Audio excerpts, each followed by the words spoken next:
Well, let us see what is the next best thing that Blender has to offer us. With that being said and done, let me show you what I have prerequisitely done here.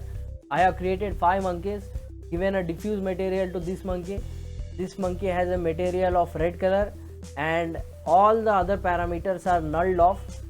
And I will be explaining each and every material with the help of render properties and coming to light paths and maximum bounces.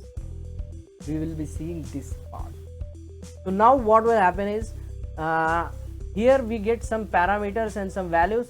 Now total indicates how many minimum values must be used to project the rays inside the scene.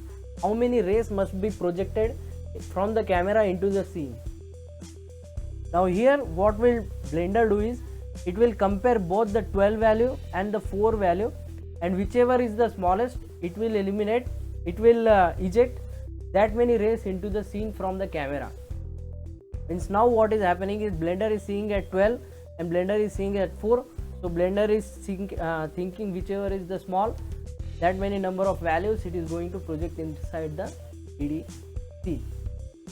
So now for diffuse value there is 4. What is this parameter doing actually?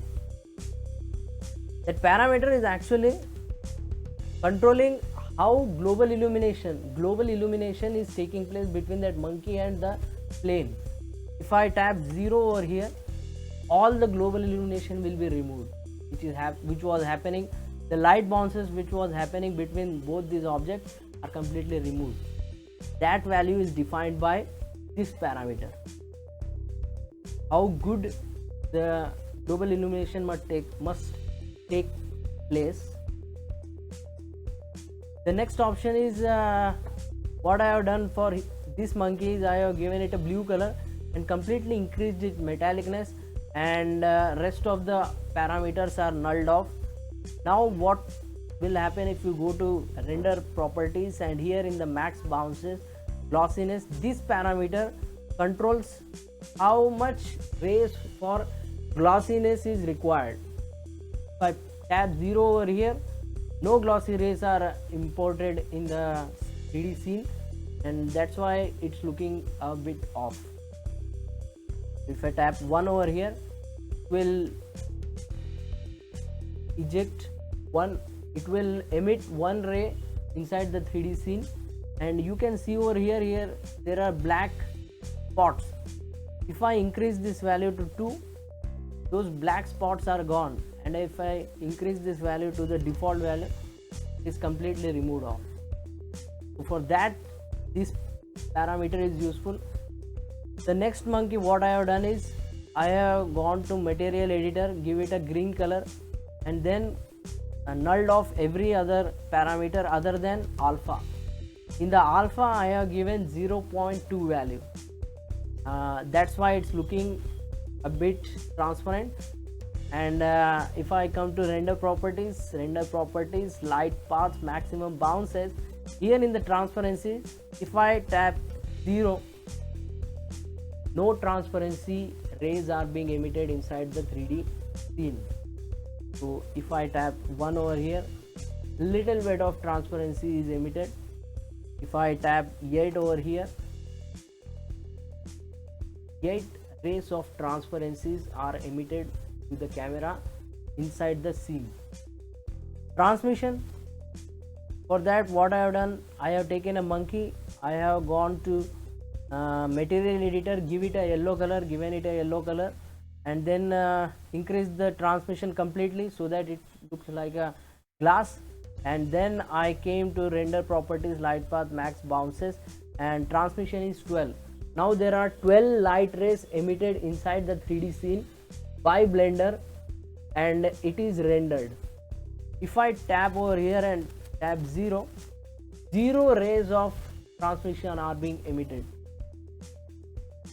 So I will keep it back to 12, and then the last element is volume.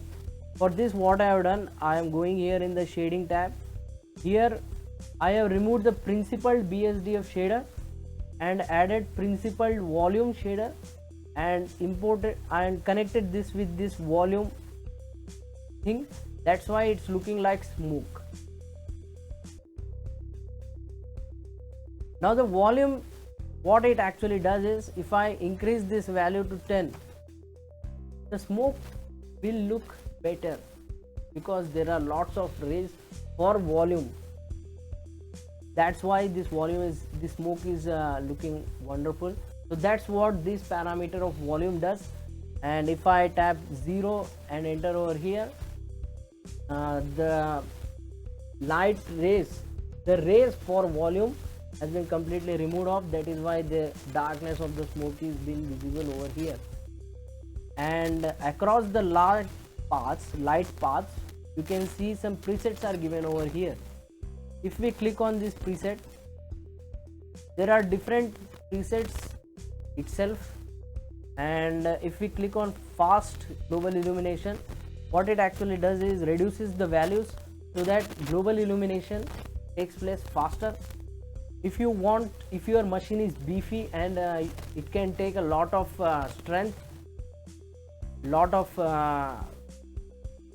power, so what you can do is click on full global illumination. What it will do is it will completely use your resources fully and give you a perfect render. Try to give you a perfect render. What I am going to do is I am going to click on the default value. If you like this video, hit the like button, hit the subscribe button, hit the share button, and share with as many people as you can. And then if you want, you can leave a comment and ask a question. If you want, you can donate me money by Google Pay, Phone Pay, Paytm. Phone number will be given in the description as well. And if you want, you can support this channel through Patreon. Patreon link will also be given in the description. With that being said and done, try to see it, learn it, understand it. I will see you in the next video.